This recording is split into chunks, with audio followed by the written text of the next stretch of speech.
तो हर हर महादेव। आइए रामायण पाठ्यक्रम में चौपाइयों का गायन करें, उनका भावार्थ समझें। पिछले भाग में हमने गाया कि प्रभु श्री रामचंद्र जी मुनि भरद्वाज के आश्रम पहुँचते हैं और भरद्वाज मुनि उनका विभिन्न प्रकार से स्वागत करते हैं कंद मूल फल के माध्यम से। और प्रभु स्नान करने के बाद और कंद मूल खाने के बाद उनको उनकी जो श्रम है वह श्रम से निवृत्त होते हैं, उन्हें सुख प्राप्त होता है। भरद्वाज ऋषि और प्रभु आपस में एक दूसरे से प्रेम प्रकट करते हैं, जो प्रेम आंतरिक होता है, बाहर कोई जान नहीं समझते हैं। इसके बाद प्रभु श्री रामचंद्र जी उनसे अनुमति मांगते हैं जाने के लिए।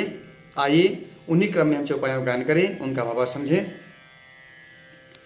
राम सप्रेम कहे मुनि पाही, नाथ कहिय हम के ही मग जाही। मुनि मन बिहसी राम सन कही, सुगम सकल मग तुम कहू अहि। प्रभु श्री रामचंद्र जी प्रेम के साथ मुनि भरद्वाज से कहते हैं कि हे मुनिराज, हे नाथ, आप कहिए हम किस ओर जाएं, किस मार्ग से जाएं। तब मुनि भरद्वाज जी बिहस कर मुस्कुरा कर कहते हैं कि रामचंद्र, आपके लिए सभी मार्ग सुगम हैं, आप जिस मार्ग में जाना चाहें जा सकते हैं। साथ लागी मुनि शिष्य बुलाए, सुनि मन मुदित पचासक आए। सब ही राम पर प्रेम अपारा, सकल कहाई मगु दीखी हमारा। फिर मुनि के बुलाने पर हर्षित होकर 50 शिष्य आ गए और सभी श्री रामचंद्र जी पर उनका अपार प्रेम था। सभी कहते हैं कि हमारा सभी मार्ग देखा हुआ है। लेकिन मुनि बटु चारी संग तब दीन्हे, जिन बहु जन्म सकृत सब कीन्हे। करि प्रणाम ऋषु ऋषियाय सुपाई, प्रमुदित हृदय चले रघुराई। तब मुनि भरद्वाज ने उन 50 में से 4 शिष्यों को प्रभु श्री रामचंद्र जी के साथ में देकर विदा किया। वैसे शिष्य जो अपने पूर्व जन्मों में बहुत प्रकार के स्वीकृत किए थे। इसके बाद प्रभु श्री रामचंद्र जी ने मुनि भरद्वाज के चरणों में प्रणाम किया और वहां से चल दिए। ग्राम निकट जब निक सही जाई, देख ही दर सुनारी नर धाई। हो ही सनाथ जन्म फल पाई, फिर ही दुखित मनु संग पठाई।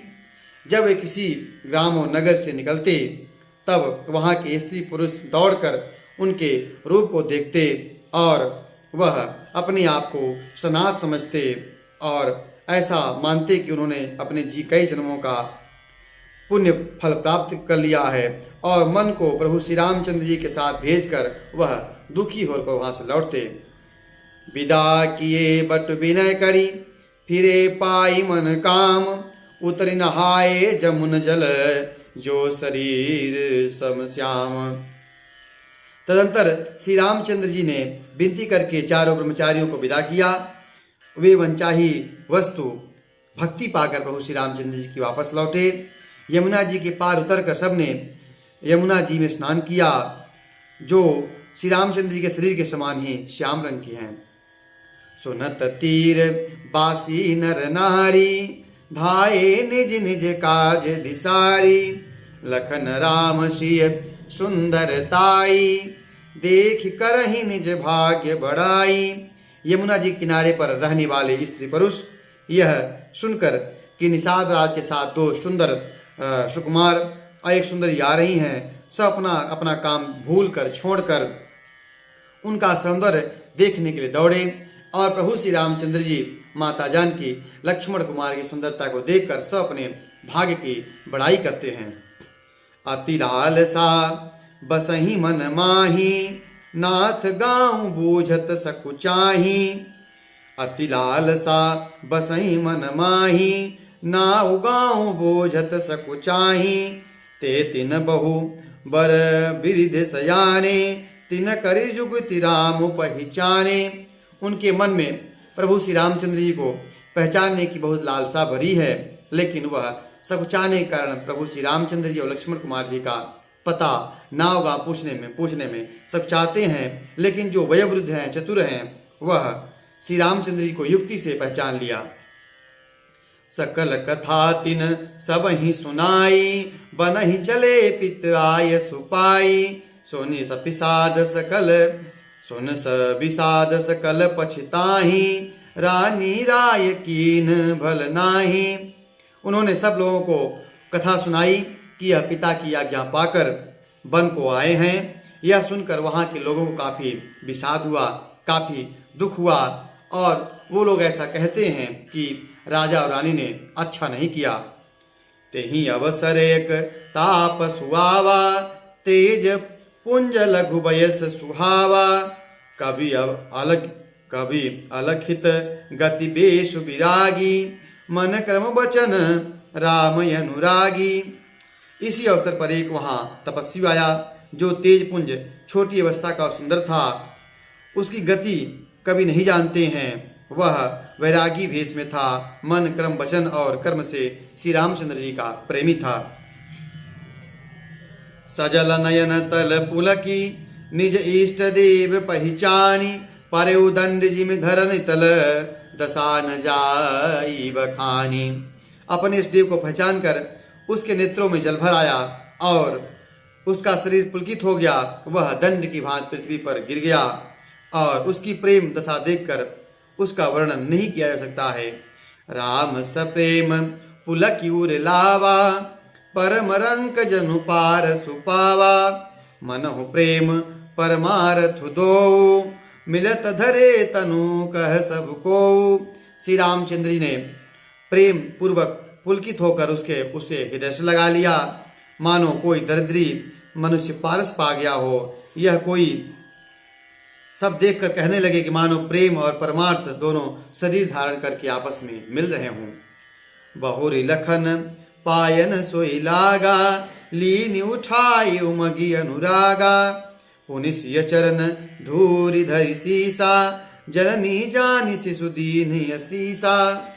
फिर उसके बाद उसने लक्ष्मण जी के चरणों में शीश नवाया। फिर उसके बाद प्रभु लक्ष्मण जी ने उसे उठाकर हृदय से लगा लिया। फिर उसने माता जी के चरणों में दंडवत किया और उनके चरणों को धूल पर धारण किया। माता सीता ने उन्हें अपना छोटा बच्चा समझकर आशीर्वाद दिया। कीन्ह निषाद दंडवत तेहि, मिले मुदित लखी राम सनेहि। पियत नयन पुट रूप पीयूखा, मुदित सुअसनु पाए जिम भूखा। फिर निषाद राज ने उसको दंडवत की। श्री रामचंद्र जी का प्रेमी जानकर वह उस निषाद नाथ से मिलकर आनंदित हुआ। वह तपस्वी अपने नेत्र रूपी दोनों से श्री रामचंद्र जी का सौंदर्य सुधा का पान करने लगा। ऐसा आनंदित हुआ जैसे कोई भूखा आदमी सुंदर भोजन पाकर आनंदित होता है। ते पितु मातु कहाऊँ सखी कैसे, जिन्ह पठे बन बालक ऐसे। राम लखन श्रिय रूप निहारी, हो ही स्नेह विकल नर नारी। इधर जो ग्राम की स्त्रियां हैं वो आपस में वार्तालाप करती हैं कि हे सखी, वो कहो वो माता पिता कैसे हैं जिन्होंने इतने सुंदर और सुकुमार बालकों को वन में भेज दिया। श्री रामचंद्र जी, लक्ष्मण जी और सीता जी के रूप में देखकर सब स्त्री पुरुष स्नेह से व्याकुल हो रहे हैं। तब रघुवीर अनेक विधि, सकहि सिखावनु दीन। राम रजाय सुशीष धरी, भवन गवनु तेहि कीन।